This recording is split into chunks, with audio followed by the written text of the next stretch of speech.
ওইটা আপনারা কেমন পারবেন সেটা 2001-2006 সালের কথা মনে আছে, কিন্তু কলকারখানার শ্রমিকদের অধিকার নিশ্চিত করতে আপনারা যে পরিকল্পনা দরকার সেটা আপনাদের নাই। কেন জানেন? আপনারা হলেন ব্যবসায়ী আর বুর্জাদের নিয়ে তৈরি দল।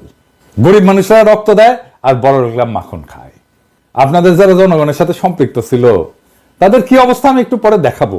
হ্যাঁ, কি অবস্থা, বের করে দেন, নয়তো মেরে ফেলে, পিঠে মরে যায়, বনে বাজারে ঘুমায় বেড়ায়।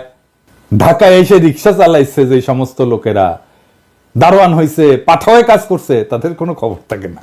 সবাই আইসা তখন টেকার লোভে জড়া হয় আশেপাশে, অর্থলোভী এলিট। আর এই রাসেলের মতো লোকেরা আপনাদের দলে ফিরতেছে, নতুন এসালমন হয়ে উঠতেছে।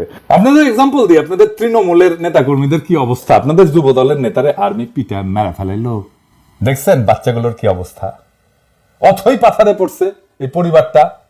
ভাই এই দলের রাজনীতি করেন, এই দলের হয়ে আমার পেজের ধাপায় পড়েন জিজ্ঞাসা নিয়ে এই পরিবারের খোঁজ দিয়ে আমাকে জানান, এই পরিবারের সব দায়িত্ব আমি নেব। জি না, আমার টাকা নাই, আমি বড় লোক কেউ না, আমার বাপের জমিদারি ছিল না, ভিক্ষা করবো সবার কাছে, আমার ভিক্ষা চাইতে কোনো গ্লানি নাই। একটা লোক সারা জীবন বিএনপির রাজনীতি করে গেল, আর্মির পিটানিতে জীবন গেল, তার পরিবারকে বাঁচানোর জন্য পিনাকি ভিক্ষা করবে, আর পিনাকি শেষ জীবনে অপবাদ নেবে যে ভিক্ষা করার টান করে কোটি কোটি টাকা আত্মসাৎ করেছে।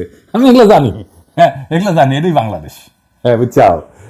যাই হোক, আমার খোঁজ দিন, এই পরিবারের দেখভাল করার দায়িত্ব যেন আমাকে দেন খোদা তাআলা, এই তৌফিক যেন দেন, ওনার পরিচয়টা দিয়েন, আমার সাথে যোগাযোগ করাই দিন।